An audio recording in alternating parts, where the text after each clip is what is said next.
La construcción no es un juego. Es fundamental para la seguridad de tu familia y para la economía del país. Por eso, cuando construyas, compra formal, construye legal. No caigas en la trampa. La DIAN, la Fiscalía General de la Nación y la Superintendencia de Transportes te pueden investigar y sancionar por no hacer las cosas correctamente, con sanciones económicas e incluso cárcel. Sigue estas recomendaciones al adquirir el concreto y los agregados pétreos. Exige y verifica que toda compra tenga factura. Comprueba que la factura sea legal y contenga la numeración aprobada por la DIAN. Revisa que el concepto de compra de concreto o agregados pétreos figure en la factura con las cantidades reales, al igual que la fecha de la adquisición. Conoce a tu proveedor, no solo por el nombre, sino por la razón social que utiliza. Si la cambia, pídele que te explique por qué lo hace. Verifica que el insumo que adquieres tiene un precio acorde con el mercado y que estás pagando el IVA correspondiente del 19%.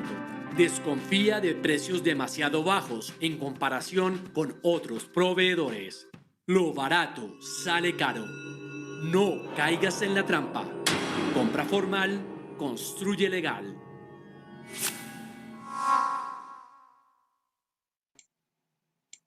Muy buenos días para todos. Bienvenidos a la Serie Internacional de Diseño y Construcción Sísmica organizada por la Federación Iberoamericana del Hormigón Premezclado FIB en conjunto con la Cámara Colombiana del Cemento y el Concreto PROCEMCO y la Asociación de Productores de Cemento ASOCEM de Perú. La Cámara Colombiana del Cemento y el Concreto PROCEMCO es una entidad de carácter gremial fundada en 1985 como Asocreto. Reúne a las empresas productoras de cemento, concreto y prefabricados de Colombia para promover el buen uso de estos materiales y actualizar al sector de la construcción en sus desarrollos, nuevas tecnologías y construcción con criterios de calidad y durabilidad. Hacen parte de PROCEMCO Argos, Cementos Tequendama, Cemex Colombia, Concremóvil, Concretera Tremix, Empresa Colombiana de Cemento Salión, Holcim Colombia, Hormigón Andino, Hormigón Urbano, Manufacturas de Cemento Titán, Polimix Concreto Colombia, Preanza y Ultracem. La Asociación de Productores de Cemento ASOCEM, fundada en 1982, es la entidad gremial representativa de la industria de cemento y productos derivados en el Perú, cuya finalidad es la promoción y desarrollo de la industria para contribuir con el desarrollo sostenible del país. Hacen parte de ASOCEM, Cementos Pacasmayo, UNACEM y Cementos Yura. Estamos en la serie internacional que está conformada por 17 conferencias que se realizan en 4 módulos. El módulo 1 ya finalizó, estamos desarrollando el módulo 2 en conferencias los sábados dirigidas a personal de obra y hoy estamos en la tercera conferencia del módulo 3, criterios para el análisis de vulnerabilidad y valoración de riesgos en infraestructura, con el ingeniero Enio Pacini de la Universidad de Goiás de Brasil.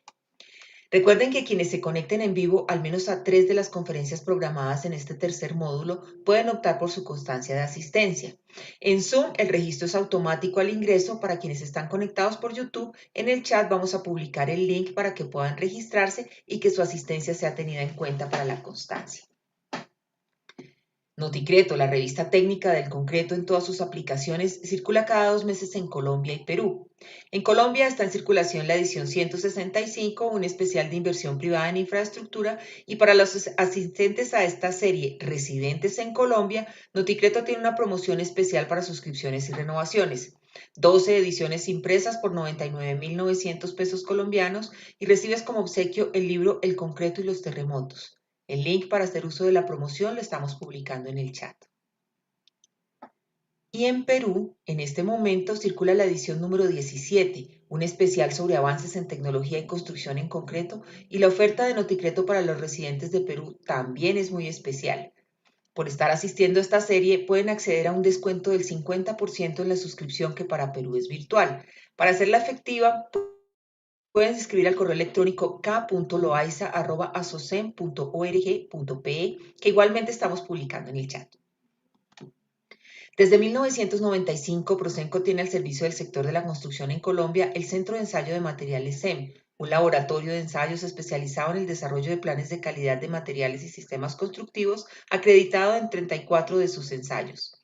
El CEM también realiza jornadas de capacitación de personal de obra en procedimientos y ensayos de calidad. La información de contacto se encuentra en la pantalla.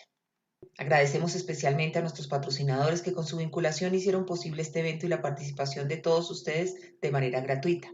De Perú, Pacasmayo, empresa productora de cemento, concreto y prefabricados en concreto, UNACEM, Unión Andina de Cementos, Fusión de Cementos Lima y Cemento Andino, y Cementos Yura, productor y comercializador de cementos. De Colombia, Argos, Cementos y Concretos, Master Builder Solutions, el máster en soluciones químicas para la construcción, y Cementos Alión, siempre firme. En un momento vamos a iniciar la presentación. Las preguntas e inquietudes que quieran formular a nuestro conferencista pueden enviarlas a través del chat de YouTube o por la herramienta de preguntas y respuestas QIA de Zoom. Les agradecemos no usar el chat de Zoom para preguntas técnicas porque no van a quedar registradas. A continuación, vamos a tener la conferencia Criterios para el análisis de vulnerabilidad y valoración de riesgos en infraestructura. Es la tercera del módulo 3, análisis de vulnerabilidad de estructuras de concreto. Nuestro experto invitado para este tema es el ingeniero Ennio Pacini. Ennio es ingeniero civil, especialista en patología de la construcción, máster en construcción civil, doctor en ingeniería de construcción civil y urbana y postdoctorado. Ingeniero de seguridad, investigador, director y docente en programas de posgrado en Brasil. Experto en durabilidad de las estructuras de concreto reforzado y la calidad del concreto, monitoreo por técnicas electroquímicas, ultrasónicas y electromagnéticas, diagnóstico de estructuras dañadas, corrosión de refuerzo y rehabilitación y protección de estructuras de hormigón. Vicepresidente técnico de la Asociación Latinoamericana de Control de Calidad, Patología y Recuperación de la Construcción, Alcompat International, y vicepresidente del Instituto Brasilero del Concreto, IBRACON. Profesor de la Universidad Federal de Guayas, ha participado en innumerables proyectos como consultor y diseñador, autor de libros y artículos en publicaciones periódicas, director de tesis de maestría y doctorado. Ennio, muy bienvenido. Qué gusto contar contigo esta mañana. El gusto es todo mío, Claudia. Muchísimas gracias por la muy amable invitación. Agradezco también al amigo Diego Jaramillo, que me hace esta invitación y me hace posible conocer ya, por lo que veo aquí, casi 500 personas que nos asisten. Estoy muy contento. Claro que sí, estamos llegando a las 500 y en YouTube tenemos otras cantidad de personas, Ennio. Entonces ya puedes dar inicio a tu conferencia.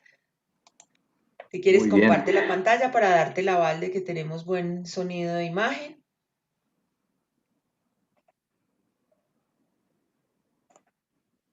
¿Se la ve bien?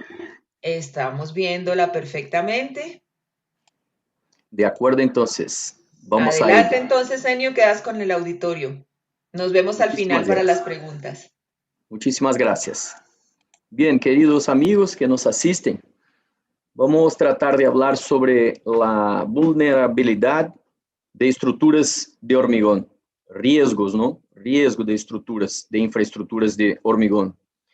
Es un tema que a cada día gana importancia por los problemas que vemos en las estructuras de hormigón, que se repiten y desgraciadamente se repiten con mucho más frecuencia que queríamos nosotros que trabajamos con el hormigón armado y que tanto nos gusta este material, este importante material para la construcción civil. Yo empiezo el tema poniendo esta frase de la escritora belga Margaret Yourcenar, que dice que el destino de los constructores, o sea, creo de que casi todo de lo que estamos aquí, es producir a largo plazo grandes desmoronamientos. Mira qué cosa horrorosa que esta escritora escribió.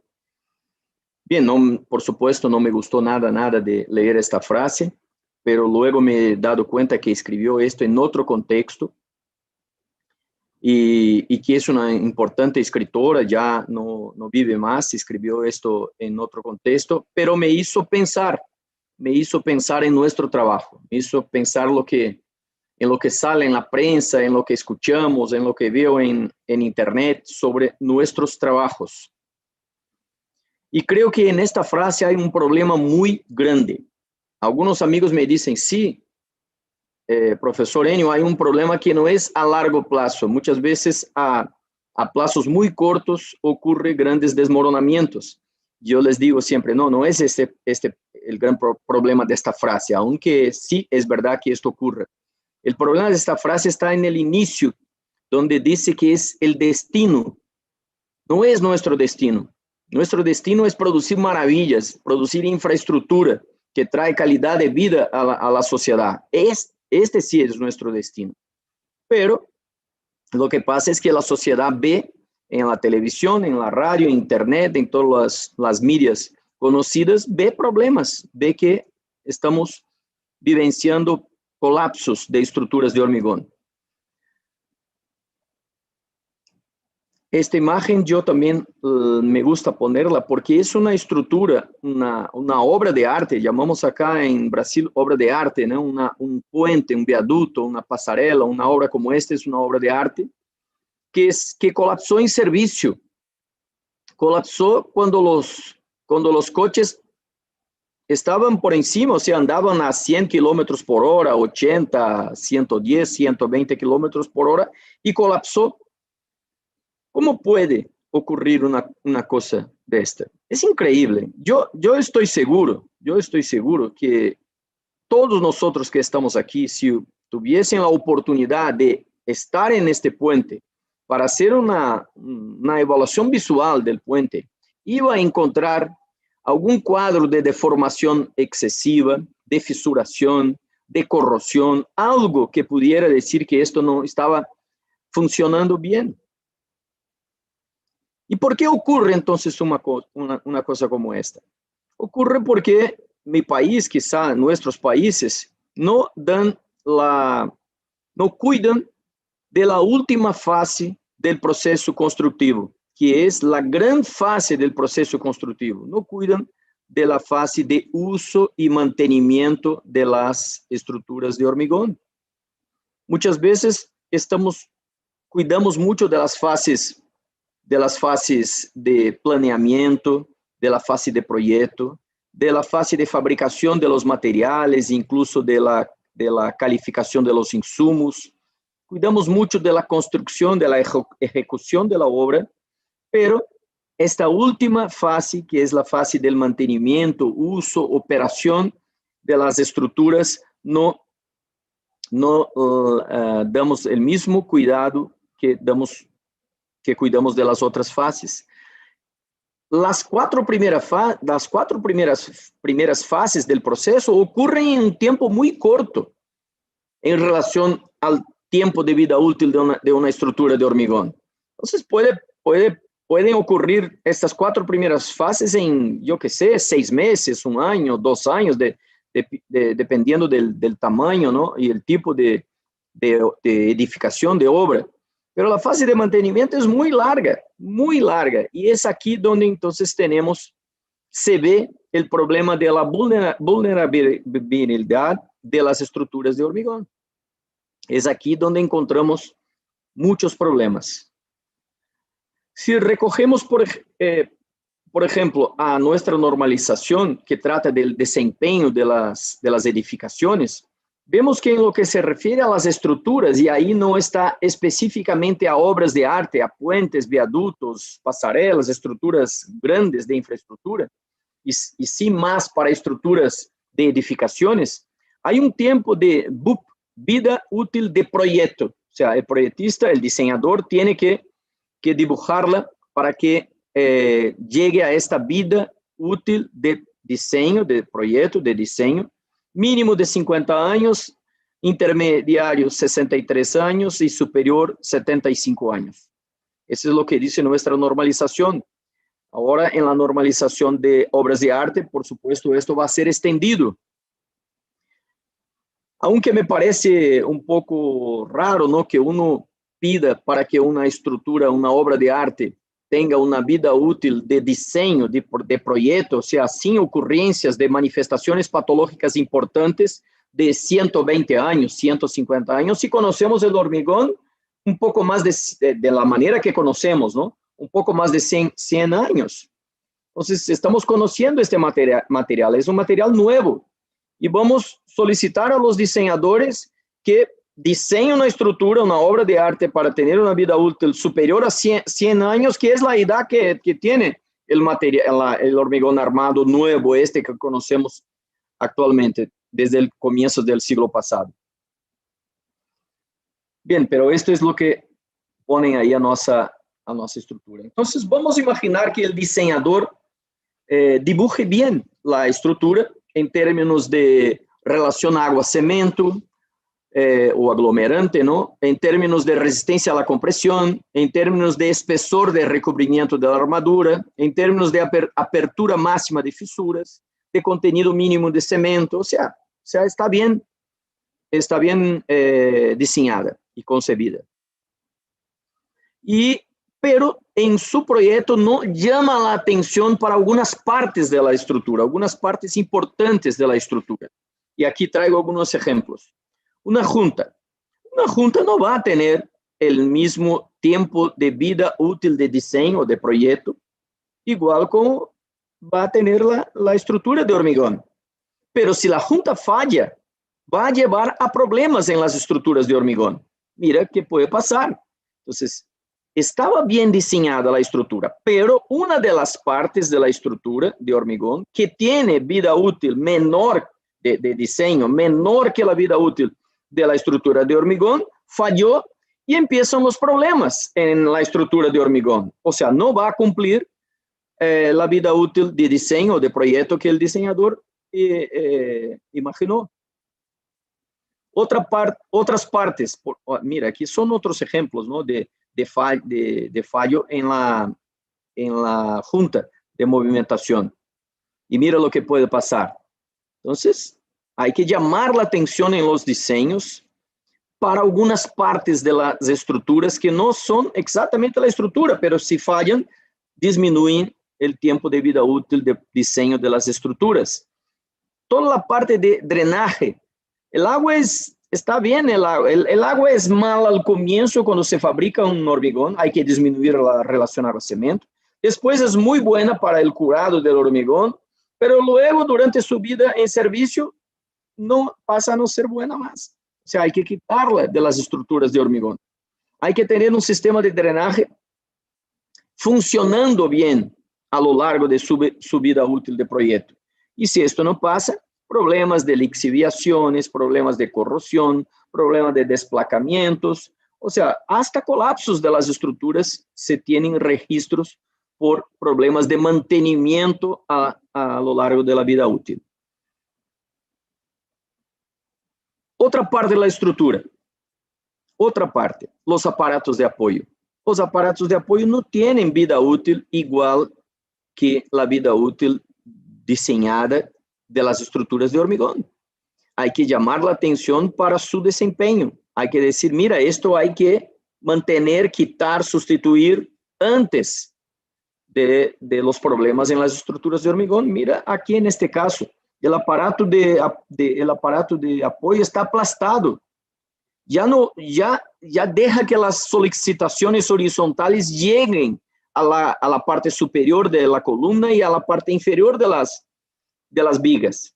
Y esto lleva a fisuraciones, y a través de las fisuraciones entran elementos agresivos, el CO2 en las ciudades, o los cloruros en las ciudades cerca del mar. O sea, empiezan a llevar las lluvias ácidas, y entonces se tienen deterioros importantes en las estructuras de hormigón por este motivo. Aquí en esta figura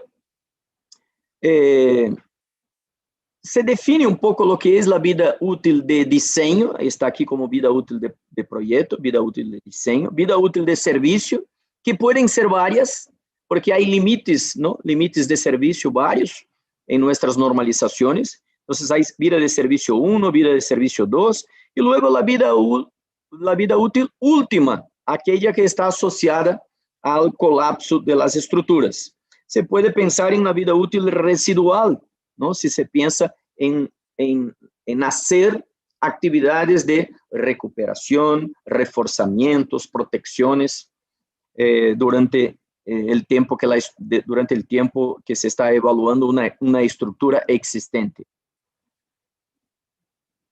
Y para evaluar nosotros tenemos los ensayos destructivos, no destructivos, para conocer cómo está el comportamiento de la estructura. No hay motivo en la actualidad para que uno intente conocer el estado de conservación de las estructuras simplemente con evaluaciones visuales. Por supuesto que hay casos simples donde se puede hacer un buen diagnóstico con una evaluación visual y con el estudio de diseños, de planes, de diseños, de memorias respecto a la estructura que está siendo evaluada. Pero en general, los problemas que demandan trabajos de gente que trabaja en esta área lleva a la necesidad de hacer evaluación, de aplicación de ensayos, de criterios para evaluar los valores obtenidos en los ensayos, destructivos, no destructivos, y puse acá semidestructivos, ya les hablo un poco sobre esto. Entonces, aquí en esta primera parte, estamos hablando de pérdida de desempeño, aunque no se llegue todavía al colapso de la estructura. Entonces, estamos perdiendo servicios. Puede ser incluso un servicio estético. Si es un hormigón visto, nadie quiere que en este hormigón visto se encuentren manchas de productos de corrosión, fisuras, desplacamientos. Nadie quiere esto. Esto es una pérdida de servicio. O, por ejemplo, bien, todos los ejemplos que he dado son pérdidas de servicio, deformaciones excesivas, y así entonces nuestras normalizaciones hablan de los estados límites de fisuración, de formación de fisura, de apertura de fisura, de deformaciones excesivas, de descompresión parcial, de límite de compresión excesiva, de vibraciones excesivas que traen un desconforto, ¿no?, al que está utilizando la estructura. Todo eso son pérdidas de servicio. Estamos hablando entonces de estas vidas útiles de servicio. Porque la vida útil de proyecto está, a ver si ponemos aquí un dibujo, aquí, míralo. El diseñador va a proyectar cogiendo como ejemplo la corrosión de la armadura. Aquí está el recubrimiento de la armadura. Entonces, ¿qué hace el diseñador? Proyecta una estructura de hormigón que tenga un recubrimiento que sea capaz de evitar la entrada de los agentes despacivadores, cloruros, carbonatación, ácidos, a la armadura durante el tiempo que se requiere. Es esto, es el espesor, barrera física, calidad, y una barrera química, porque el elevado pH del hormigón lleva a la formación de una capa pasiva. Entonces, esto es lo que hace el diseñador, proyectar un recubrimiento, un concreto de recubrimiento capaz de no dejar hasta la vida útil especificada que los agentes agresivos lleguen hasta la armadura. En el momento que llega la armadura, ¿va a ocurrir el colapso de la estructura? No va a ocurrir el colapso de la estructura. Pero ahí empieza entonces la formación de productos de corrosión alrededor de la armadura. Y por un cierto momento los productos de corrosión van llenando la porosidad del hormigón. Y entonces al llenar la porosidad que está alrededor de la armadura empiezan a producirse fuerzas de tracción que agrietan, que fisuran el hormigón, el recubrimiento del hormigón. Y entonces vemos que aparecen manchas de corrosión, fisuras, y estamos perdiendo entonces servicios. Ya hemos perdido la vida útil de diseño. Ahora estamos hablando de pérdida de vida útil de servicio.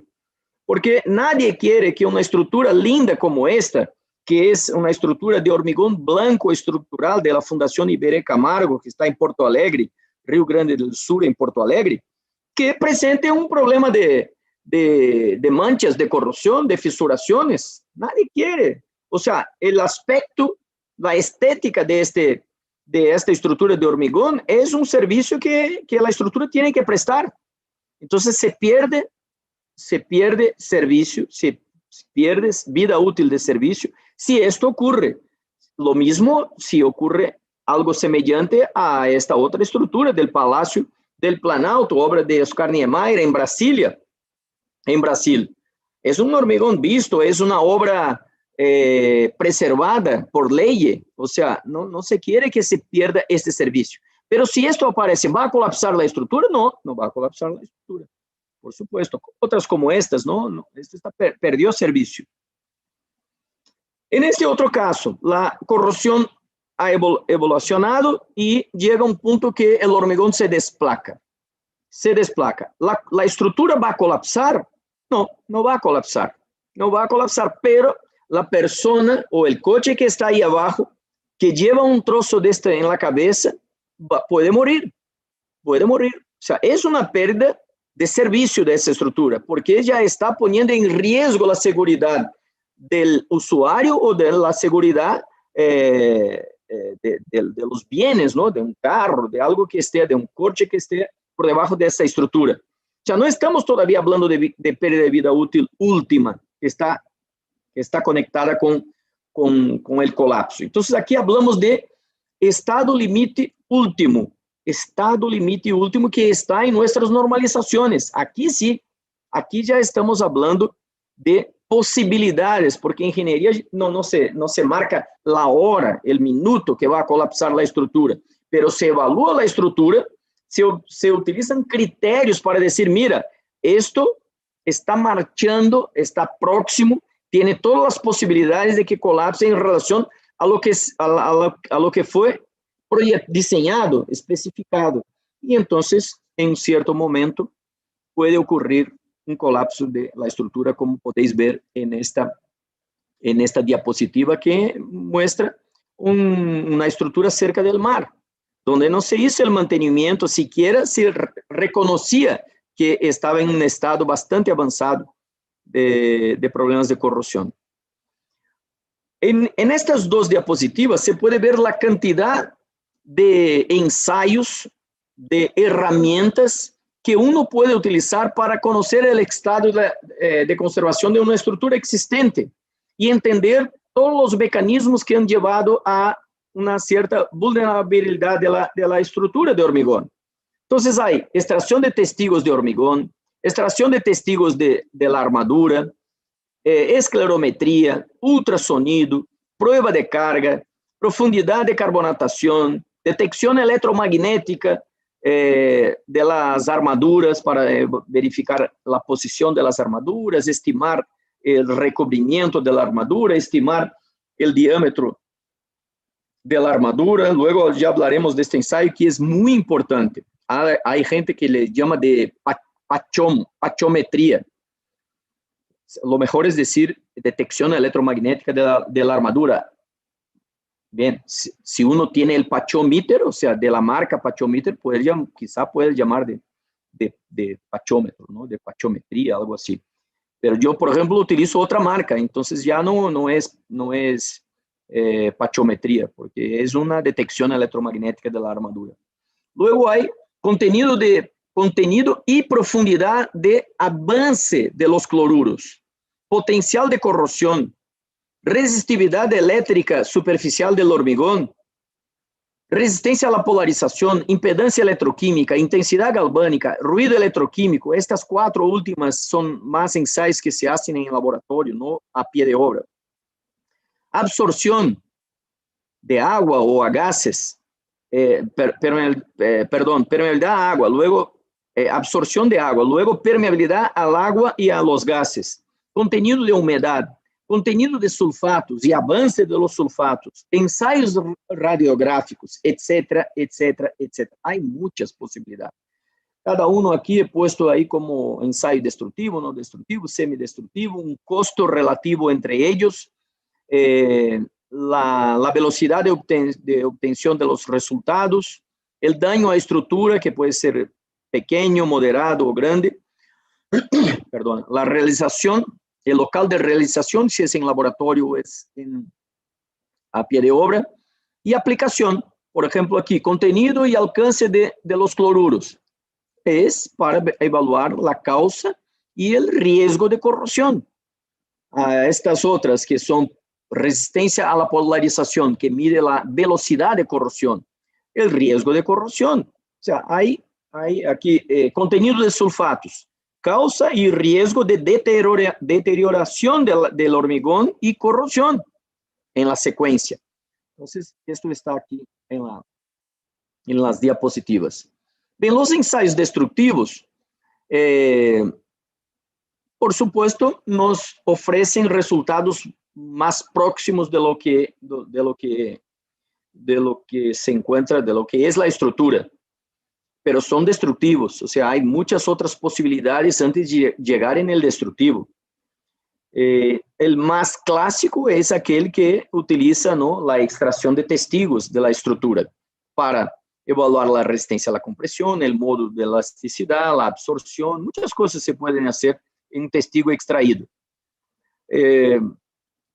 Es importante que cuando se extrae un testigo de una estructura, no es simplemente comparar el resultado de la resistencia que se obtuvo en la máquina, en la máquina que hace la compresión axial del testigo, porque este testigo sufrió ciertos problemas durante su extracción. Entonces, las normalizaciones aplican algunos coeficientes para aproximar, para compensar estos problemas que ocurren durante la extracción. Por ejemplo, nuestra normalización es la 7680 y habla un poco de lo que quiero es hablar de los 4 coeficientes que se aplican, que aquí llamamos el K1, que está relacionado con la relación H sobre D, que es la relación altura del testigo en relación a su diámetro.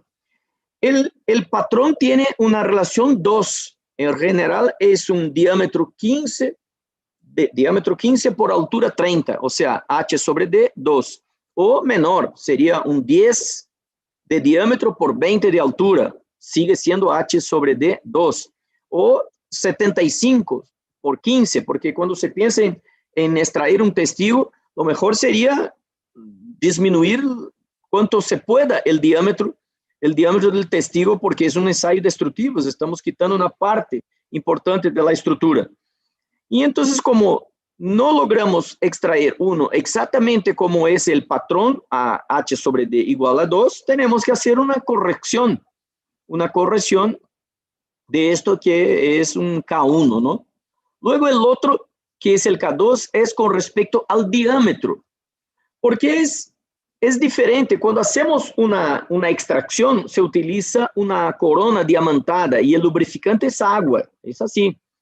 Pero hay entonces en la superficie la posibilidad de formación de microgrietas, porque hay un corte en el hormigón. Pero este daño que ocurre en la superficie del testigo extraído tiene una importancia mayor cuanto menor for el diámetro del testigo. Su influencia superficial es mayor si tenemos una masa de hormigón menor, pero su influencia es menor cuanto mayor fuera el diámetro del testigo extraído. Entonces, hay una compensación en relación al diámetro del testigo. Aquí está en la tabla. El otro es en relación a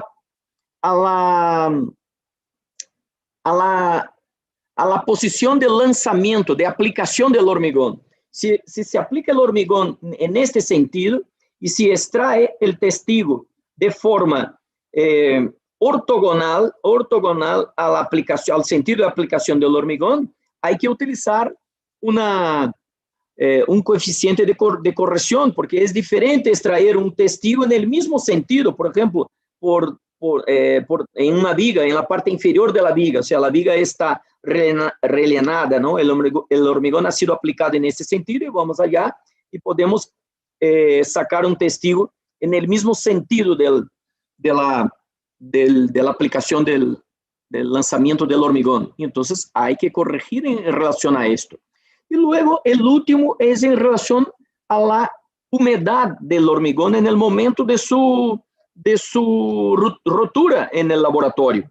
Porque lo normal, sabéis, ¿no? Cuando hacemos esto normalmente para controlar la resistencia a la compresión del hormigón que llega en nuestra obra, es moldearlo, llevarlo al laboratorio, se queda en una sala húmeda y se le rompe húmedo. Pero si se rompe un hormigón extraído en una condición diferente de esta, hay que aplicar también un coeficiente de corrección de este resultado. Así entonces, que lo que quiero decir es que no es simplemente como vemos muchas veces, se extrae, compara con la resistencia de diseño y dice, mire, esto está bien o esto está mal. no, hay que aplicar y hacer entonces esta evaluación, porque la resistencia final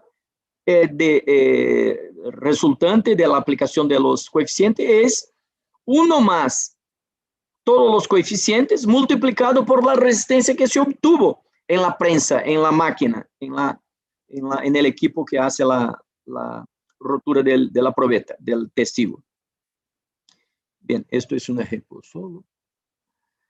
Luego, entonces, hay los ensayos también no destructivos, que no deben provocar prejuicios significativos en la estructura que está siendo analizada. Y se utiliza para evaluar una serie se obtener una serie de informaciones sobre la estructura existente, con el objetivo de evaluar entonces su capacidad residual, estimar resistencias, estimar módulo de elasticidad, verificar la posibilidad de cambio de uso de la estructura, de la necesidad de hacer recuperaciones estructurales, reforzamientos, etc. Y luego los ensayos semidestructivos, hay quien les llame también de no destructivos, pero bien, en esencia sí, si se hace una evaluación de carbonatación, se tiene que romper una parte del hormigón para hacer la aplicación de la fenolftaleína. Entonces, también puede haber un pequeño daño de orden estética donde se tiene que devolver la sección, el formato de la sección perdida. Y aquí les traigo entonces les presento algunos ejemplos de posibilidades, desde los más simples, como el uso de un fisurómetro, un medidor por comparación de la apertura de las fisuras, que aunque sea simple, puede ayudar mucho en la evaluación de una estructura. Ahí está, por comparación, ¿no? Hay líneas aquí y se compara la apertura. A mí me gusta mucho utilizar sellos de yeso, siempre que no haya la posibilidad de lluvia sobre esta parte, siempre que se tenga una protección para que no esté en contacto con la humedad y la lluvia. Un sello de yeso es un instrumento rápido para hacer una evaluación. Hay muchas veces que estoy dictando cursos y la gente en el intervalo me enseña en el celular, mira, profesor Enio, mira que tengo acá una fisura y tal. La primera cosa que pregunto es, ¿esta fisura es pasiva o activa? Y él no lo sé, pero lo primero es verificar esto, que es una cosa muy simple, importante, muy importante. Cuando he hecho mi trabajo de maestría, que fue en 1986, terminé en 1989, yo trabajé con fisuras en el hormigón.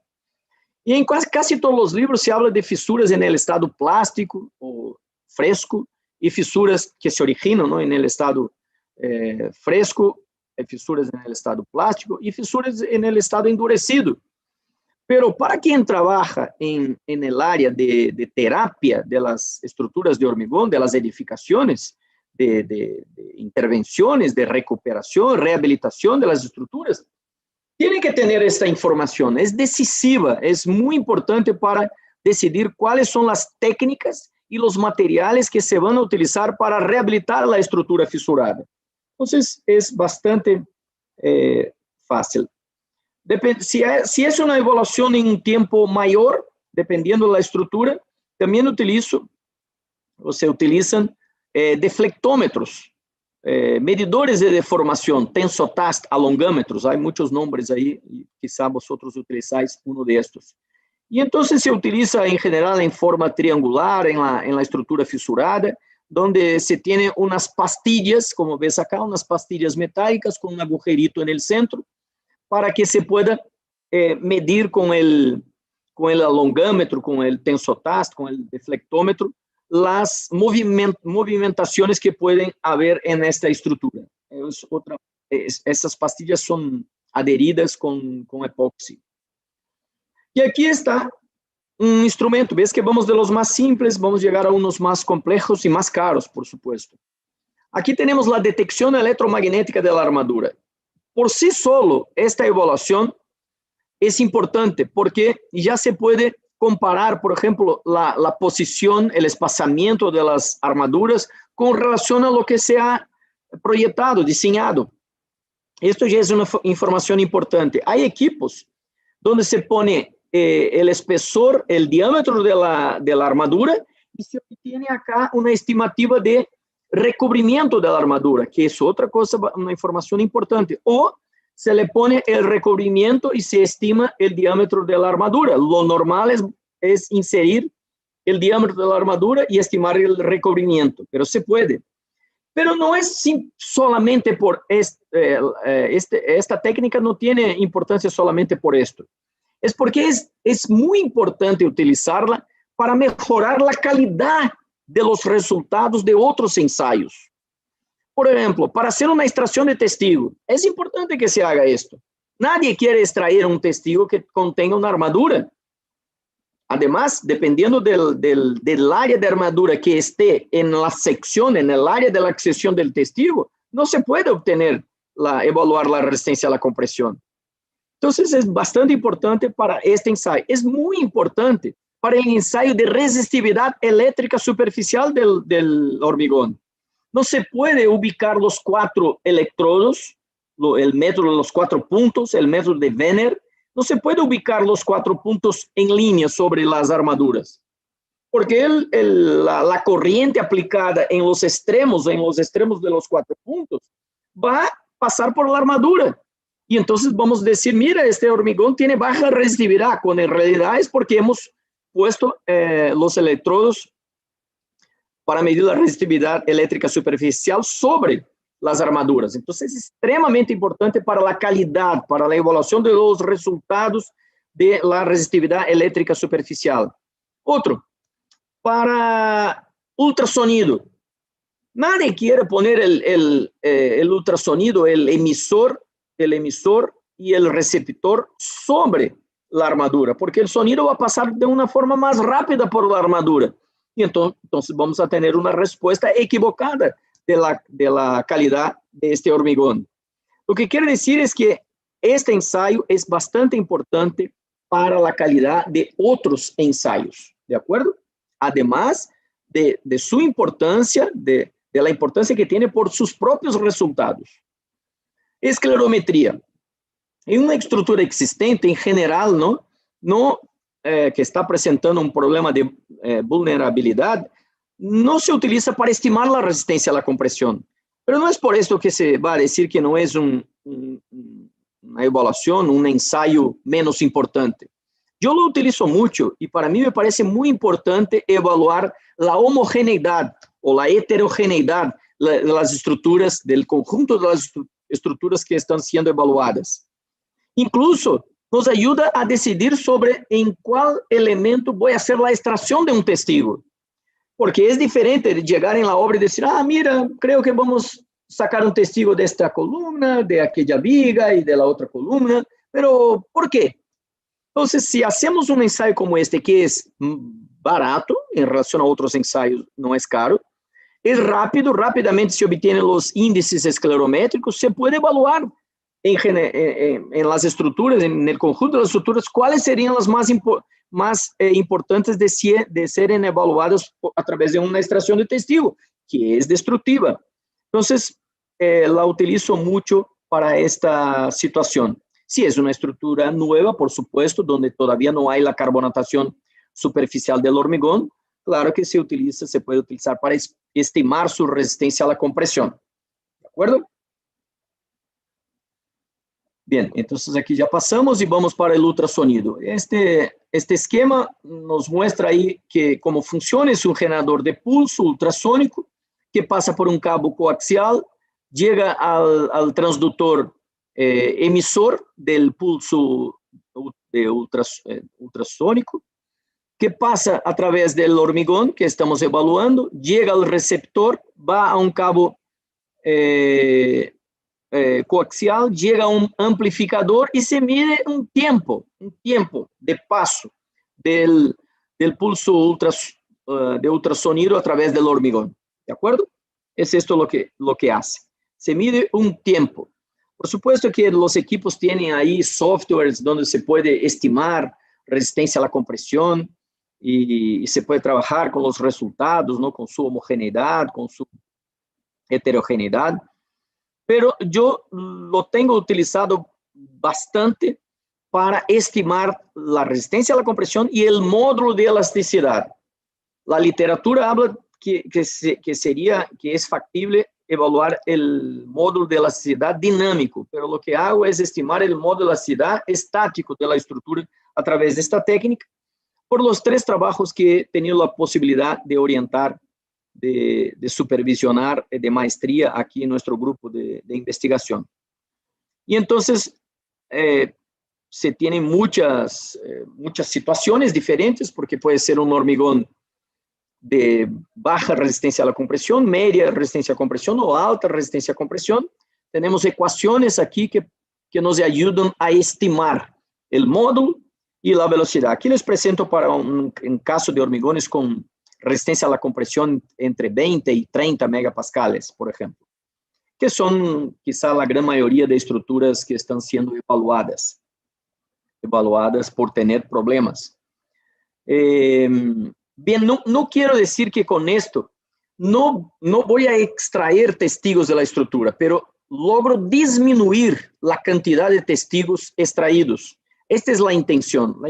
Como es un ensayo destructivo y este es un ensayo no destructivo y rápido se obtienen valores muy rápidos con el uso del ultrasonido, se puede tener un conjunto de valores y luego con menos testigos extraídos a hacer las evaluaciones necesarias.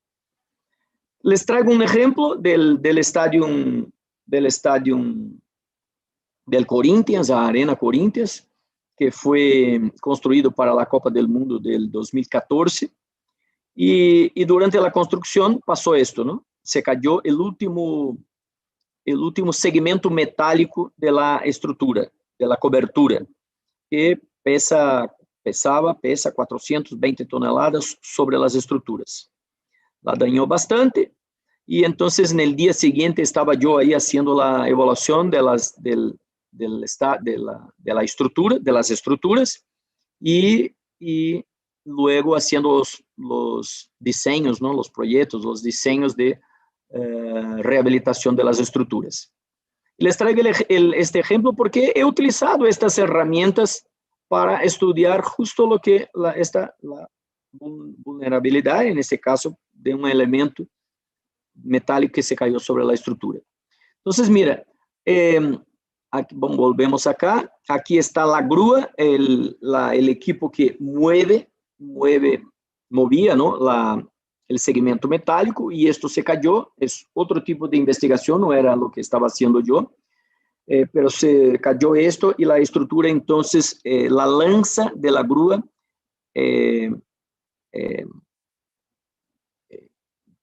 impactó en esta parte de esta gran placa, de esta gran pared de hormigón, y luego también se cayó sobre las demás estructuras, se apoyó en el suelo y se apoyó también en esta parte de esta placa, esta pared de hormigón.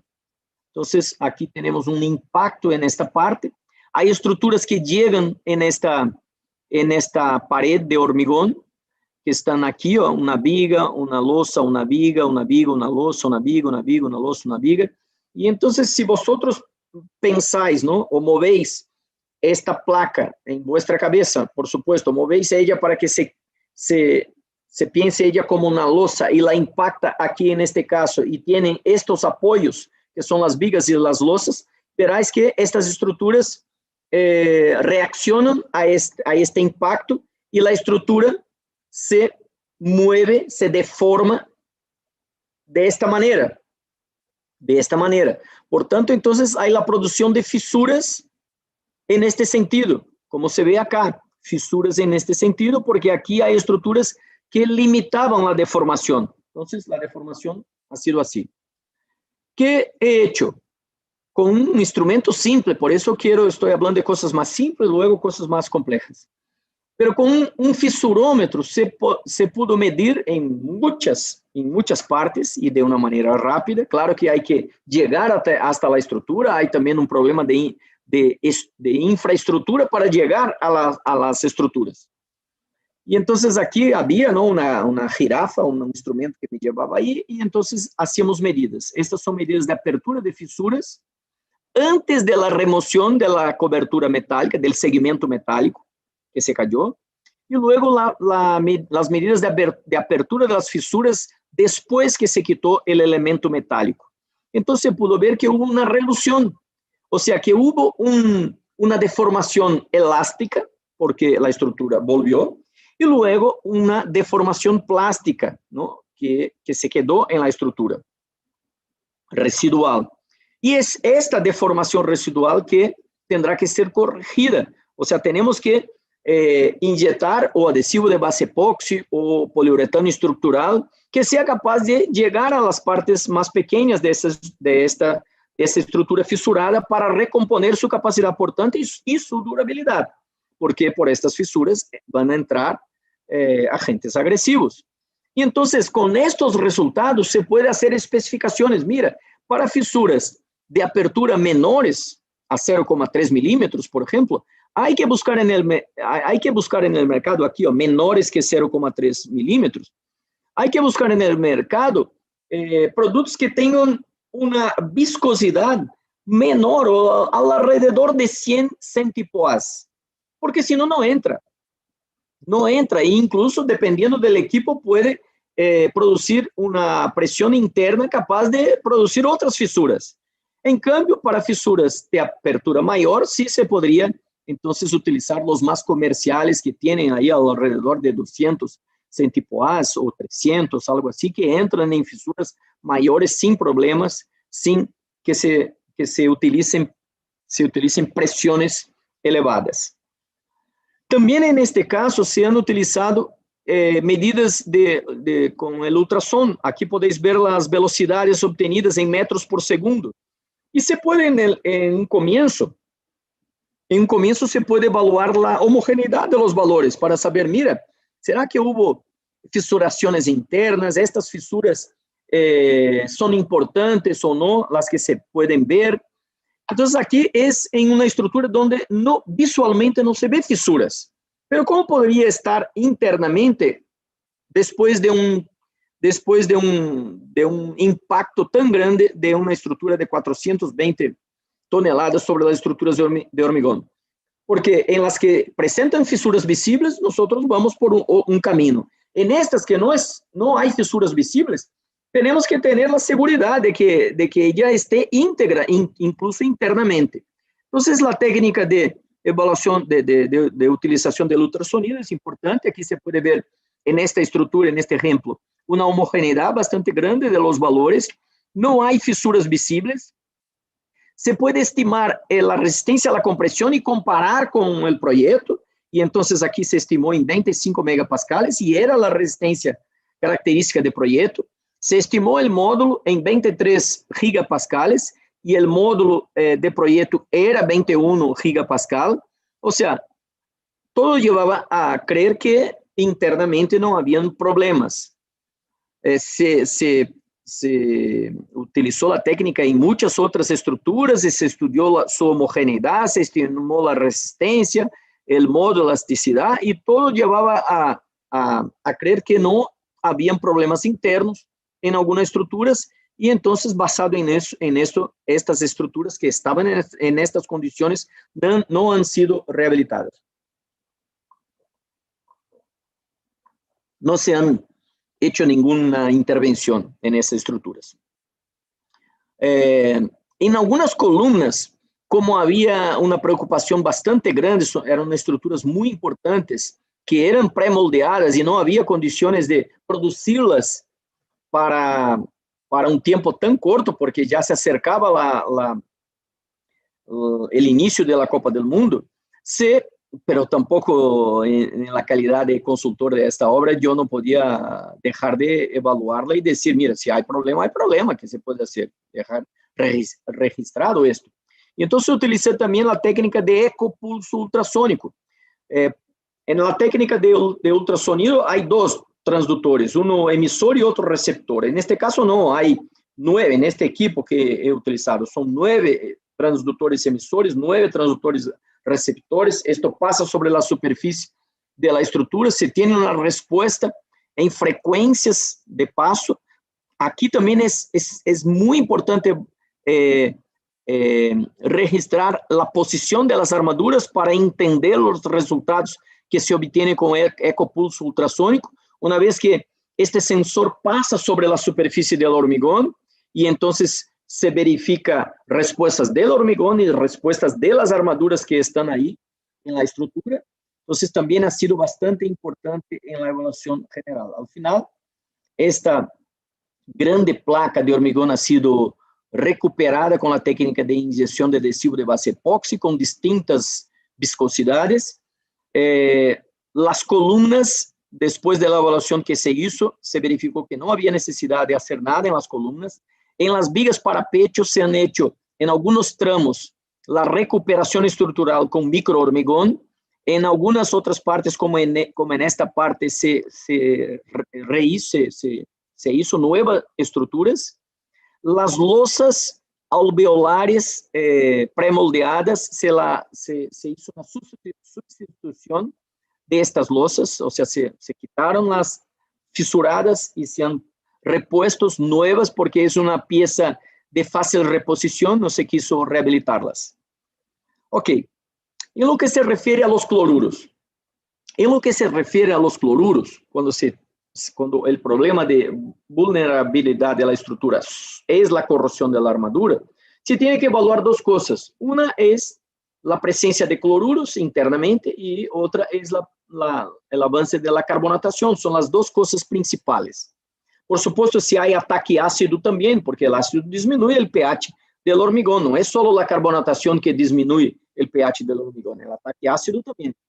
Entonces, aquí, en nuestras normalizaciones, hay límites de cloruros totales,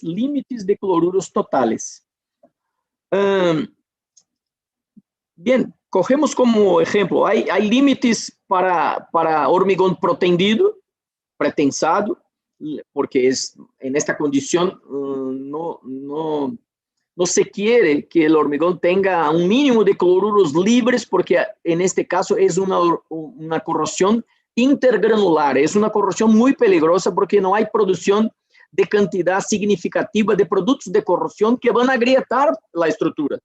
Entonces es bastante peligroso en esa situación porque la red cristalina está afastada, está tensionada.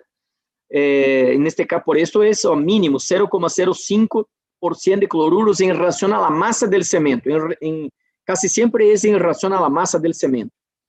Y después otras condiciones. Se utiliza mucho este número, 0,4% de cloruros totales en relación a la masa del cemento. Pero esto es una condición específica para una estructura en condiciones no fuertes, de exposición, no está dentro del mar, ni tampoco en frente al mar, pero es una estructura protegida que está en la cuadra 2, 3 del litoral y que además es interna y que además está en una situación protegida de la lluvia. Esta es la condición de 0,4. Aí, por veces se ve que algunos evaluadores utilizan para todos los casos y no es así. ¿Y cómo se hace esto?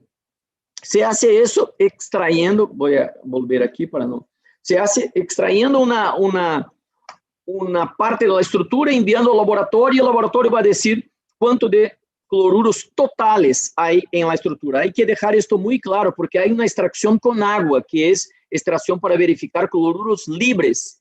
Y las normalizaciones hacen la comparación con cloruros totales, ¿está bien?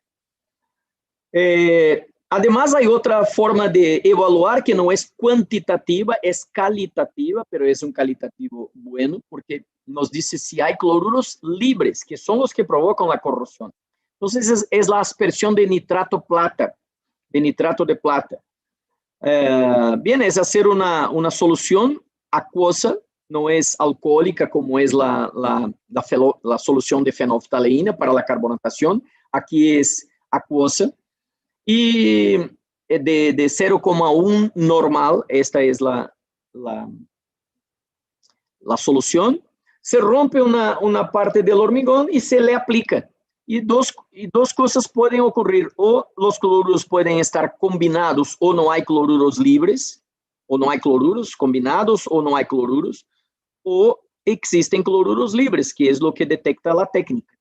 Aquí solo para llamarles la atención, si no hay cloruros libres, el hormigón, y además si es un hormigón reciente, va a ocurrir una reacción entre la plata y los hidróxidos y va a formar hidróxido de plata, que tiene un color más oscuro. O si hay cloruros libres, va a ocurrir una reacción y va a formar una sal que es cloruro de plata, cloruro plata, que es blanco, es una sal, y entonces se ve que habían cloruros libres, y así se hace el diagnóstico entonces de la corrosión por presencia de cloruros libres. No sé si han visto aquí que muchas veces se encuentra, aunque se aplique el nitrato de plata sobre toda la superficie, se puede ver una parte blanca aquí en la superficie del hormigón. Y esto puede confundir el que está haciendo la evaluación con esta técnica. Bien, porque estamos verificando, es colorimétrico. Mira, aquí se podría decir, mira, los cloruros, hay cloruros libres hasta 2 milímetros, 3 milímetros. En realidad no hay en este caso porque yo produje esta probeta sin cloruros. Y entonces me preocupaba esto, y esto fue otra tesis de Jucá, que hizo el trabajo aquí en nuestro departamento de posgrado.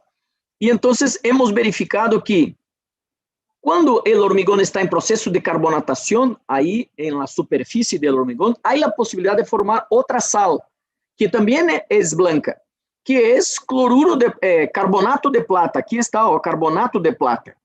Entonces, la posibilidad, si hay cloruros, es cloruro de plata, que es lo que queremos evaluar. Pero puede ocurrir otra sal blanca, que es carbonato de plata.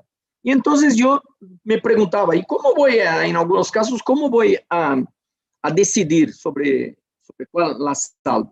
Para no cometer un error en el relato, en la memoria, en la evaluación. Entonces, el departamento de química nos ayudó muchísimo y dijo, mira, si es cloruro de plata, es insoluble en ácido nítrico. Y si es carbonato de plata, es soluble en ácido nítrico. Entonces, yo siempre llevo, si tengo la duda, llevo en mi cajita ahí, con mis instrumentos, una probeta, un aparato para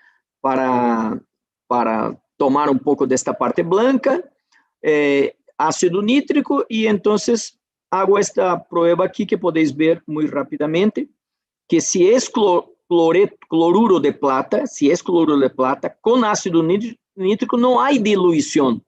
Podéis ver aquí que se queda opaco, no está cristalino como en este caso. Si es carbonato de plata y si se echa ácido nítrico, mira cómo queda transparente, cristalino. Entonces es una manera de hacer la distinción. La otra evaluación es de la profundidad de carbonatación, que ya sabéis que es con la utilización de una solución de fenolftaleína. ¿Okay? Un gramo de fenolftaleína en una solución de alcohol y agua destilada o deionizada. Se produce esa solución. Y cuando se aplica, luego después que se rompe una parte del hormigón, cuando se aplica y el hormigón cambia de color para este color aquí que dicen que es rojo carmín, yo en realidad veo más azul que rojo carmín, significa que el pH está por encima de 9. Y en cambio, cuando el hormigón no cambia de color, se queda con el mismo color, este pH está por debajo de 9. Y si la armadura está en esta parte del hormigón con pH por debajo de 9, los procesos de corrosión que se ven son debido a la carbonatación. Puede que haya también cloruros, pero aquí se puede verificar que la carbonatación del hormigón hace parte del proceso. ¿De acuerdo? Lo mejor es hacer así en la evaluación de la carbonatación. No creo que se hace una buena evaluación de la carbonatación haciendo perforaciones y midiendo en el polvo. En general se obtienen profundidades de carbonatación menores de lo que realmente se tiene en la estructura, porque el polvo con pH mayor que 9 viene con el equipo, viene hacia afuera. Y si hay un polvo con pH mayor que 9 y se aplica un indicador de pH, se va a decir, mira, ¿cómo está el pH aquí? No, ¿cómo está la carbonatación? Está muy pequeñita. En realidad es porque se trajo polvo con pH con pH mayor que 9 de la parte más interna de la estructura. Entonces, mi recomendación es que se haga rompiendo la estructura. Bien, con relación a los sulfatos que llevan a procesos de deterioro de la estructura, ¿no? Que cuando vienen desde afuera. Hay límites máximos y el límite máximo está asociado a cuál la cantidad de yeso que se utilizó en la producción del cemento. Este es el límite crítico. Entonces, se puede obtener el límite crítico en esta situación aquí. Un ejemplo. Si el hormigón tiene una densidad de 2.400 kilogramos por metro cúbico y se hizo el hormigón con 350 kilogramos de cemento por metro cúbico, y si este cemento ha sido hecho con 3% de yeso, que es el yeso hemihidratado, aquí está, entonces el contenido máximo de sulfato será de 0,29, 0,3. Porque nadie va a encontrar cero de sulfatos. Cuando recoge un trozo de hormigón, lleva al laboratorio y pregunta, ¿cuánto de sulfato tem ahí? No va a venir cero, porque ya se utilizó sulfato para la producción del cemento. Se molió junto con el clinker para producir, para controlar el fraguado. Siempre. Entonces, hay que encontrar un límite crítico para criterios para evaluar esta vulnerabilidad respecto al ataque por sulfatos. ¿De acuerdo? Aquí les presento un ejemplo práctico de una estructura que tenía 585 kilos de cemento por metro cúbico, y entonces el límite de sulfatos era bastante elevado. Se llegaba a un límite de 0,48% de sulfatos en relación a la masa del cemento.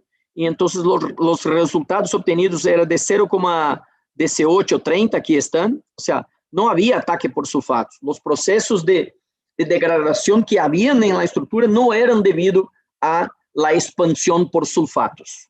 Entonces, estos criterios son muy importantes a la hora de evaluar el cuadro, ¿no?, que llevó a un problema de vulnerabilidad a la estructura. Y luego, con estos datos, se debe hacer un perfil de la misma forma que se hace un perfil de cloruros, se debe hacer también un perfil de sulfatos. ¿Por qué? Porque esta información es muy importante para saber si la fuente, no sé, si la fuente de cloruros es externa o si la fuente de sulfatos es externa. Porque si la fuente es externa, habrá más sulfatos en la superficie y menos sulfatos en el interior. Si la fuente de cloruros es externa, habrá mucho más cloruros en la superficie del hormigón y va disminuyendo en las partes más profundas del hormigón. Y entonces, esto ayuda en el diagnóstico y ayuda en el proceso de recuperación de la estructura. Porque se puede decir, mira, hay que escarificar, hay que quitar tantos centímetros de hormigón en el proceso de recuperación estructural para quitar todo lo que contenga cloruros o sulfatos por encima del contenido crítico, del límite, ¿ok? Entonces, el perfil es muy importante para evaluar esto. Y luego, entonces, ya las técnicas para evaluar la corrosión. La resistividad eléctrica superficial, que ya les hablé, el método de los 4 electrodos, método de Wenner, es muy importante para entender los resultados de potencial de corrosión y velocidad de corrosión. Extremadamente importante, mis amigos. Muy importante. No hay que tener un electrodo de referencia de cobre, sulfato de cobre, o un medidor de velocidad de corrosión, llegar a la obra y medir y decir, mira, no hay corrosión o hay corrosión. Solo se puede hacer una buena interpretación de estos resultados si se midió el potencial de corrosión y la velocidad de corrosión en la situación donde la resistividad es baja. Y para esto hay que bajar la resistividad mojando la estructura. Mojando la estructura. Y el instrumento, este instrumento aquí, que podéis ver, nos ayuda a verificar cuánto está mojado o cuánto está, qué condiciones tiene la estructura o la armadura de enseñarnos que está en proceso de corrosión o no. Esta es una forma de comunicarse con la armadura. Darle las condiciones de que se corroa si está despacivada. Si no está despacivada, puedes bajar la resistividad del hormigón, que no vas a medir potenciales de corrosión muy negativos, ni velocidades de corrosión por encima de 0,1 microampere por centímetro cuadrado. ¿Ok? Entonces, la resistividad es muy importante. La técnica es esta. No voy a tomar el tiempo explicando la técnica, ¿no? Simplemente enseñarles esto, que se aplica una corriente en los electrodos externos, se mide un potencial en los dos electrodos internos, se aplica esta ecuación y se obtiene la resistividad. Los equipos ya no se necesita, porque ya hay softwares en los equipos y se obtiene ya directamente la resistividad. Este es otro ejemplo de equipo. Y aquí está entonces la decisión con respecto a los valores que se obtienen de resistividad. Lo que se quiere es bajar la resistividad a valores próximos de 5.000 ohmios centímetros para que se pueda evaluar los resultados de potencial de corrosión y velocidad de corrosión. Aquí está entonces un esquema del equipo para medir el potencial de corrosión. Es una varilla de cobre inmersa en una solución saturada de sulfato de cobre. Entonces, esta semipila es un gran consumidor de eléctrons. Si la armadura está en proceso de corrosión, este equipo va a sacar los electrones que están en las armaduras y decirnos, mira, esta armadura que está por debajo del equipo está en proceso de corrosión. Este es el funcionamiento de este equipo. Es un consumidor ávido, un consumidor loco por electrones. Esto es para enseñarles que esta técnica se puede utilizar en obras nuevas como sensor para evaluar, ¿no?, a lo largo de su vida útil cómo va el potencial de la armadura, para tratar de si hay algún riesgo, si ocurrió algún proceso de despasivación de la armadura, actuar antes de que se tenga una pérdida de sección importante, una pérdida de adherencia acero hormigón. Y los valores que se practican son estos, que son de la STM C876, y el que debemos fijar en valores más pequeños, más negativos, que menos 350 milivoltios, que nos dará una alta probabilidad de que la armadura que esté por debajo del sensor esté en proceso de corrosión. Es importante, cuando se obtienen los resultados, entender que hay líneas de equipotencial, o sea, los valores son más negativos cuanto más próximo se está del área de carácter anódico. Y entonces, por supuesto, si el recubrimiento es muy grande, nosotros vamos a coger el potencial de una línea de equipotencial más alejada del ánodo. Y entonces puede que no se tenga un buen valor. Por eso la necesidad de bajar la resistividad. Y por supuesto, si vamos hacia la derecha o la izquierda, al lado del área anódica, también el potencial no va a ser tan negativo, aunque la armadura esté en proceso de corrosión. Entonces, esta distancia es importante. También es importante aquí lo que se puede ver en condiciones normales de humedad, seco y húmedo. Entonces, en la misma condición, la misma armadura, el mismo hormigón, si está seco, mire, el potencial es menos 200 milivoltios. Si está húmedo, menos 500 milivoltios. Entonces, hay regiones donde se tiene estación de no lluvia, de sequedad, y estaciones de lluvia. Y entonces, es diferente medir en estas dos situaciones. Bien, por el tiempo no les voy a presentar este caso donde he tenido la oportunidad de actuar, que es un puente, una infraestructura en Río de Janeiro, donde iba a pasar el metro, y utilicé estas técnicas para evaluar las condiciones de este puente. Y luego, con los resultados, se tuvo que quitar este puente, porque el costo de un puente como este, el costo de un metro lineal, de un metro listo, se puede construir 2 puentes como este. Entonces, como había muchas preocupaciones con ella, al final de la evaluación, con estas técnicas que yo les estoy presentando, se tuvo que quitar. Y la última técnica, quizá, no sé si tengo más acá, es la técnica de resistencia a la polarización, donde se puede medir la velocidad de corrosión. Entonces, aquí se tiene un criterio de evaluar, que son estos aquí, velocidades de corrosión en microamperio por centímetro cuadrado, menores que 0,1, sería una velocidad de corrosión no significativa, despreciable. O sea, no se tienen pérdidas de sección importantes, importantes con respecto a la vida útil de la estructura de hormigón y de la armadura. Pero cuando esta velocidad va subiendo, por supuesto, ya se tienen pérdidas mayores de sección. Aquí se puede tener tener alguna sensibilidad de estos valores. Mira, ¿qué significa esto? 0,1 a 0,2 microamperios por centímetro cuadrado. Es perder en micrómetro años 1,1 a 2,2 micrómetros. 10 a la menos 6. O sea, no es significativo. Pero mira, si se obtiene 10 microamperios por centímetro cuadrado, es perder 110 micrómetros al año. Y si se hace las cuentas, eso viene de la forma de Faraday. Se puede obtener por la forma de Faraday esta pérdida. O sea, mido esto y estimo la vida útil de la estructura utilizando la forma de Faraday. ¿Ok? Entonces, aquí se puede ver, aquí estamos evaluando aquí la caja económica, la matriz de la Caja Económica Federal en Brasilia, Brasil.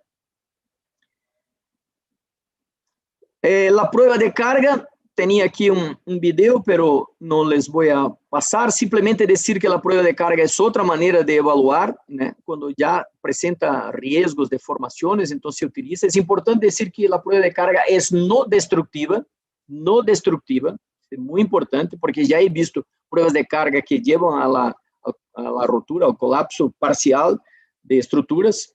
Entonces, se debe tomar mucho cuidado cuando se hace una prueba de carga en columnas, en elementos que están sob compresión, que se deforman poco con cargas muy elevadas. Entonces, es una prueba de carga está bastante bien utilizar en estructuras fletidas, llamamos, ¿no? Losas o vigas, donde se puede medir con cargas menores deformaciones mayores y comparar con las deformaciones teóricas de las normalizaciones. Esto es la prueba de carga. Y por último, decirles que para evaluar la vulnerabilidad de las estructuras de hormigón, hay un área que crece mucho, que es la parte de los sensores y la parte de los instrumentos para facilitar la obtención de datos.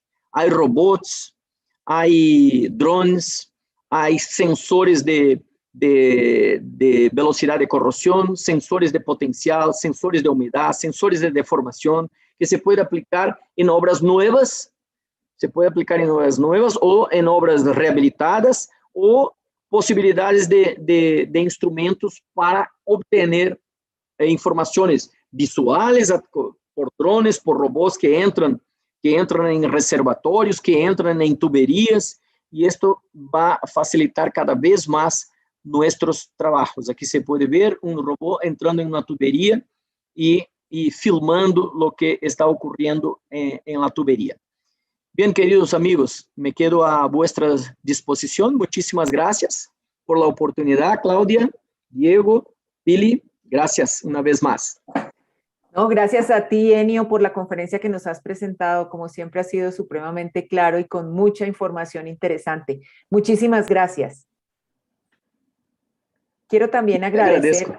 Bueno, vale. Quiero agradecer también a los patrocinadores de hoy, de Perú Pacasmayo, empresa productora de cemento, concreto y prefabricados, UNACEM, Unión Andina de Cementos, que es la fusión de Cementos Lima y Cemento Andino, y Cemento Yura, que también es un productor y comercializador de cementos en Perú. De Colombia, Argos, Cementos y Concretos, Master Builder Solutions, el máster en soluciones químicas de la construcción, y Cementos Alión, siempre firme. Bueno, antes de pasar a la sesión de preguntas con Enio, quiero contarles que para nosotros es muy importante saber ustedes qué piensan o qué impresión tienen de la conferencia que acaban de escuchar. En pantalla hay un QR y además en el chat estamos publicando un link para que nos cuenten su impresión al respecto y además nos puedan sugerir expertos y temas para futuras conferencias. Tenemos entonces ahora unos minutos con Enio para revisar las preguntas que hemos recibido a lo largo de la conferencia. Hay varias, Enio, que quisiera que si nos regalas un tiempito para darle respuesta a nuestros asistentes. La primera de ellas es de Ricardo Hernández. Él nos pregunta, ¿qué tan útil es realizar ensayos de vibraciones en puentes existentes y en qué casos se deben realizar? Muy importante, muy importante. De hecho, ahora mismo vamos a realizar en un puente en Brasilia, un puente importante en Brasilia, que es un proyecto de Niemeyer, que ha sido un arquitecto que proyectó muchas de las estructuras de Brasilia, están en los libros de arquitectura, ¿no?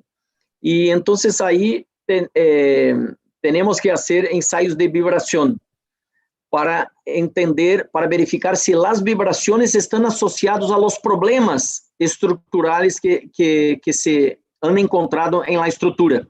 Incluso desde hace mucho tiempo, porque desde el comienzo ya se encontró la necesidad de hacer reforzamientos por cables externos a este puente.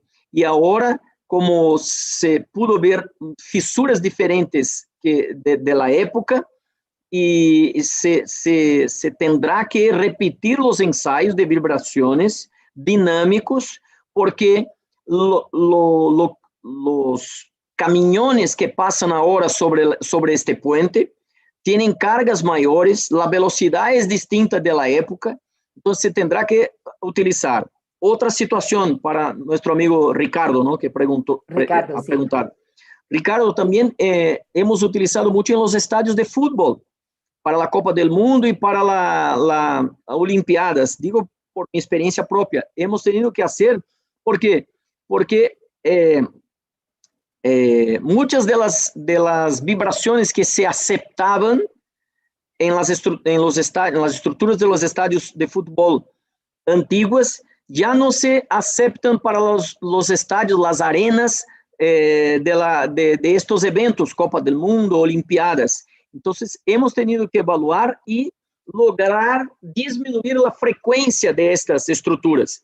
Por ejemplo, el Estadio Maracaná estaba con una frecuencia mucho mayor de lo aceptable, de lo que prevía en el reglamento de las competiciones, de las dos, ¿no? Del COI y de la FIFA, ¿ok? Entonces, se tuvo que evaluar, extremadamente importante, por el conforto, en este caso, por el conforto. No es que iba a llevar al colapso, pero el conforto de la asistencia. Muchas gracias por la pregunta. Gracias a ti, Enio. Enio, hay varias preguntas que tienen que ver con los ensayos de yeso. La primera de ellas es, ¿qué tipo de yeso se debe utilizar para estos? ¿Está bien el yeso de odontología? Pregunta Luis Armando Suárez. Bien, no conozco el yeso de odontología, pero mucho mejor utilizar nuestro yeso, el yeso de obra mismo, el yeso hemihidratado que tenemos ahí na construcción civil, es coger un poco de yeso, mezclar con agua, hacer una pasta y como ella seca muy rápidamente, aplicarla con una espátula, no sé si se llama así espátula, con Sí, una pala, una palita transversalmente a la estructura, con un espesor más o menos de 1 milímetro, 2 milímetros, estaría bien, 2 milímetros, y pasando de la fisura por lo menos unos 10 centímetros hacia cada lado, y que esté bien adherida a los dos lados de la fisura. ¿De acuerdo? Ok. Gracias, Enio. Enio, José Cortés nos pregunta cómo se puede identificar si es una fisura pasiva o activa y qué características presentaría cada una. De acuerdo, bien, con el uso del sellado de yeso es una manera bastante simple, porque yeso prácticamente no tiene resistencia a la tracción. Y si la estructura se mueve, el yeso va a agrietar, va a fisurar, y entonces vamos a decidir que es una fisura pasiva. Luego la causa es lo que hay que evaluar. Puede ser un problema de cementación que está bajando. Puede ser un problema de expansión por un proceso de degradación. Puede ser un problema, porque hay las fisuras activas del tipo que abre-cierra. Estas son fisuras clásicas activas, que tienen relación con el cambio de humedad y temperatura ambiental. Son fisuras activas del tipo abre-cierra.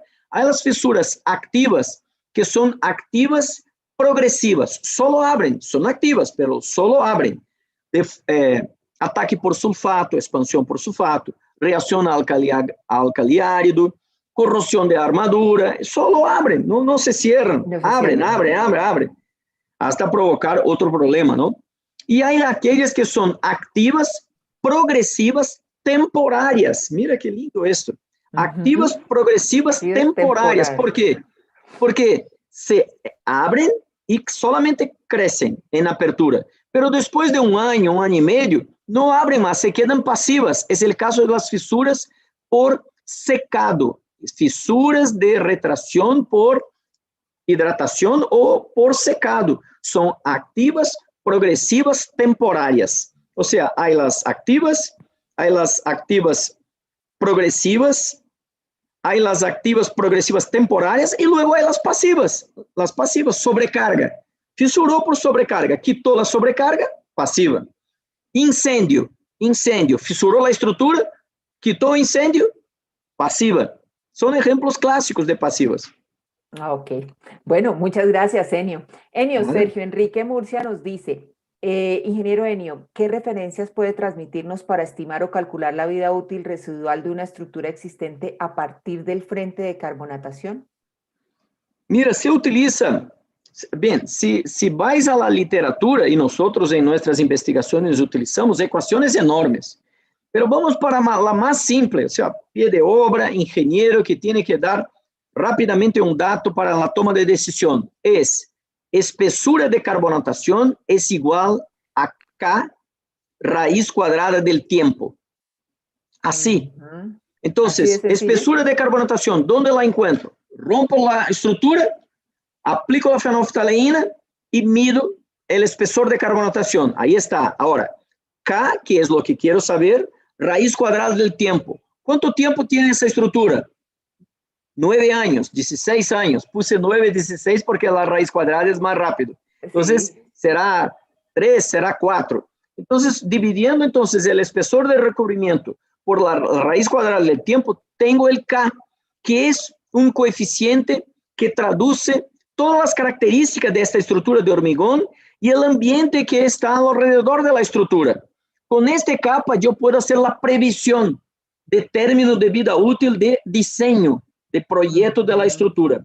Así es como hacemos como consultor de obra. Como investigador, yo podría decirles que hay expresiones que llevan en consideraciones la temperatura, la humedad relativa del aire, la resistividad, o sea, montones de cosas, resistencia a la compresión del hormigón.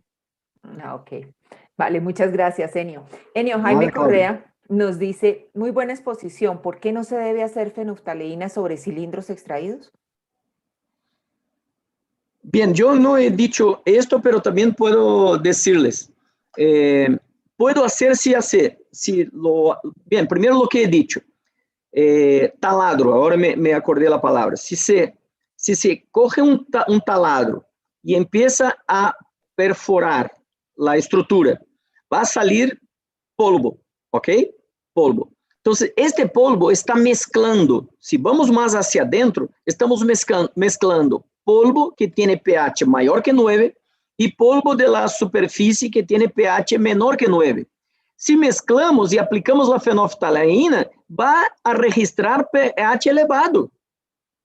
pH elevado, porque mezclamos aquello que tiene pH mayor con el pH de lo que estaba carbonatado en la superficie. Entonces, es con el taladro. Ahora, la otra pregunta, y me da la oportunidad de decir, si estamos haciendo la extracción de un testigo, ¿se puede medir el pH en el agujero o sobre el testigo? No.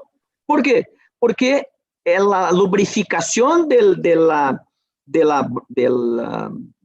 ¿cómo se llama aquello? La lubrificación es con agua. De la broca. De la corona diamantada. Es con agua. Y el pH del agua es más bajo que 9. Y entonces, si aplicamos la fenolftaleína, vamos a decir siempre que está carbonatado, hasta 10 centímetros. porque estamos midiendo una superficie que ha sido lavada con agua. Entonces, no se debe hacer ni en el agujero ni en la probeta. Pero lo que se puede hacer es coger este testigo, romper por compresión diametral, que es el ensayo brasileño, ¿no? Tenemos un orgullo muy grande de este ensayo. Es el ensayo para obtener la resistencia a la tracción por compresión diametral, Lobo Carneiro, el nombre del profesor de Río de Janeiro, que pensó en este ensayo. Rompe esta probeta, ella abre en dos partes, y ahí sí, en esta parte interna, se puede aplicar la fenolftaleína y evaluar bien la profundidad de carbonatación. Muchas gracias, Ok. muy buena pregunta.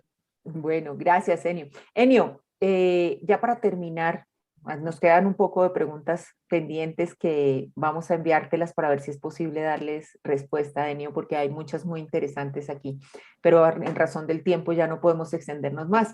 La última pregunta que quiero hacerte es la siguiente. Luis Armando Suárez nos dice, ¿cuál sería la recomendación para reparar los sitios donde se extraen testigos? ¿Cuál qué? ¿Cuál es la recomendación para reparar los sitios de donde se extraen los testigos? Ok, muy buena pregunta también. Todas muy buenas, pero mira, estas me dan la oportunidad de decirles algunas cosas. Lo mejor es reparar con micro hormigón, hecho con grout industrial. O sea, es comprar, ¿no? Ir al mercado, ver un grout y transformar este grout en un micro hormigón. Cuanto mayor el diámetro del testigo, mayor la necesidad de hacer la recomposición de la sección perdida con micro hormigón, hecho de grout industrializado, porque tenemos la seguridad que va a tener una calidad buena, ¿no? Ahí hay una cosita que es importante. Si estamos haciendo el estudio con la estructura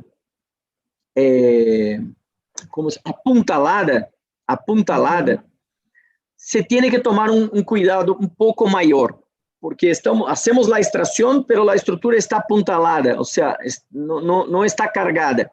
Y entonces lo mejor es buscar, en este caso, un micro hormigón con módulo de elasticidad más próximo al hormigón que está siendo evaluado.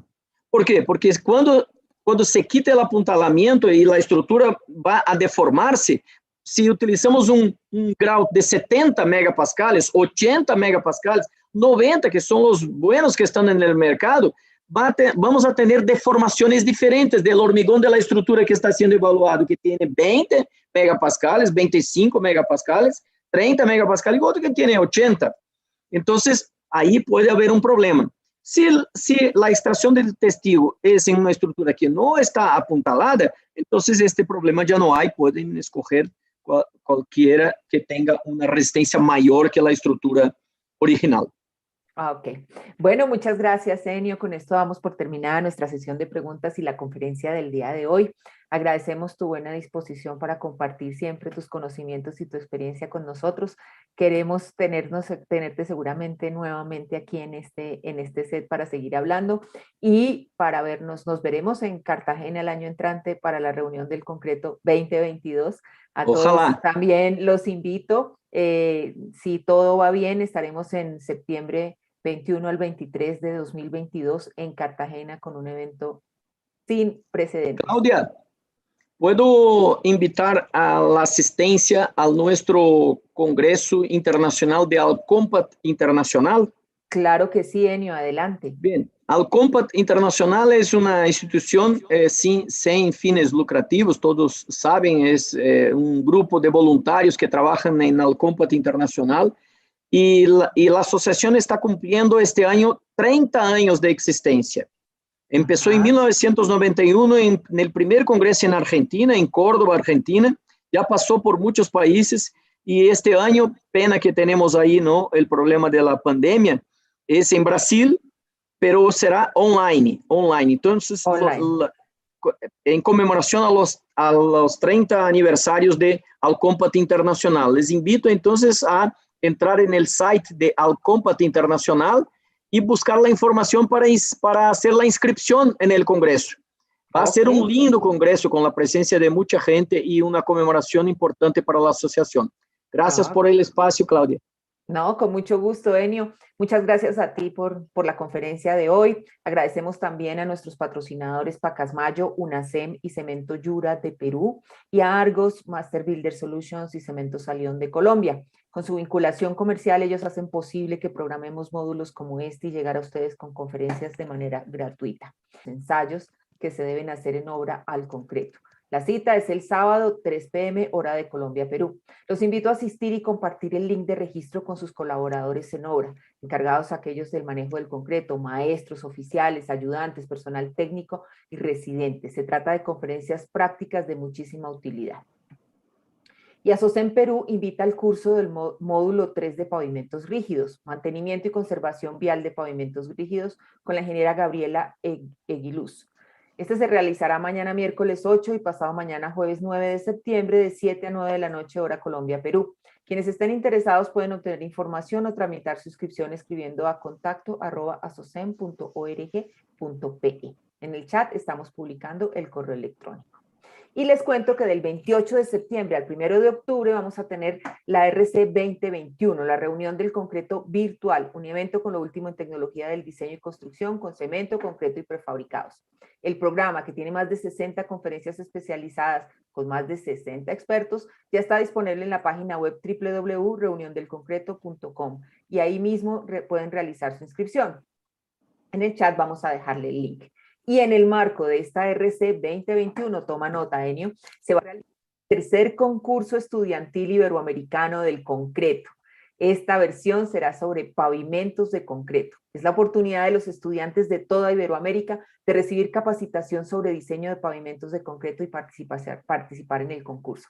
El link para la consulta de las bases y las inscripciones lo vamos a publicar también en el chat. Los invito a todos a ser multiplicadores de esta iniciativa y compartirlo con todos los estudiantes que conozcan. Es una actividad llena de conocimientos y un reto para los estudiantes. Si se encuentran en YouTube, los invito a oprimir el botón de suscripción y activar la campanita de notificaciones para estar conectados con nuestro programa de conferencias. Pueden revivir las conferencias de esta serie en los canales de YouTube de Procenco y ASOCEM. Las direcciones las estamos publicando en el chat. Y a partir de mañana, la grabación de esta conferencia va a estar disponible en los canales de YouTube de Procenco y ASOCEM. Para quienes están interesados en las presentaciones de este módulo, estarán disponibles por demanda en nuestra página web una vez concluya el módulo. Ya están disponibles las del módulo 1, diseño sísmico de estructuras de concreto, no corra riesgos. Son 4 excelentes presentaciones con 4 expertos mundiales. Recuerden que si hacen parte del club de suscriptores de Noticreto pueden descargarlas sin costos. Los invitamos a seguirnos en redes sociales para estar informados sobre nuestras actividades. Puedes encontrar a Procenco en Twitter, Facebook, LinkedIn e Instagram y a SOCEM en Facebook y LinkedIn. Agradecemos entonces al ingeniero Enio Pacini por haber estado con nosotros esta mañana. Gracias, Enio. Nos vemos pronto entonces. Gracias a vosotros. Gracias, Diego. Gracias, Pili, Claudia, todos la asistencia. Muchas gracias por las palabras cariñosas ahí en el chat. Muchísimas gracias. Bueno. Enio, antes que te retires, nos están pidiendo a través del chat de YouTube que por favor nos des el link del website del evento. Entonces, si no lo puedes compartir y yo lo transmito también a YouTube, por favor. De acuerdo. ¿Ahora o después? ¿Cómo? No, de una vez. De una vez. De una vez, a ver si logro aquí buscar un momento. Bueno, mientras tanto Aquí. te dejo, Clau, para que continúes. Bueno, perfecto. Sí, quiero nuevamente a nuestros patrocinadores, Pacasmayo, Cemento Yura y UNASEM de Perú, y a Argos, Master Builder Solutions y Cemento Salión de Colombia. Pero sobre todo, muchísimas gracias a todos los que nos acompañaron hoy con su asistencia. Los invito y los espero el próximo jueves para la última conferencia de este módulo de vulnerabilidad sísmica de estructuras de concreto. Recuerden que vamos a hablar de actualización y reforzamiento estructural de puentes vehiculares. Ya directamente al evento, voy a poner acá, es compat2021.com. Muchas gracias, Enio. Feliz tarde para todos los asistentes, para ti y para Pilar. Muchas gracias. Hasta luego. Muchas gracias, Clau. Feliz tarde para todos. Que estén muy bien. Gracias. Cuídense todos. Cuídense todos. Cuídense todos.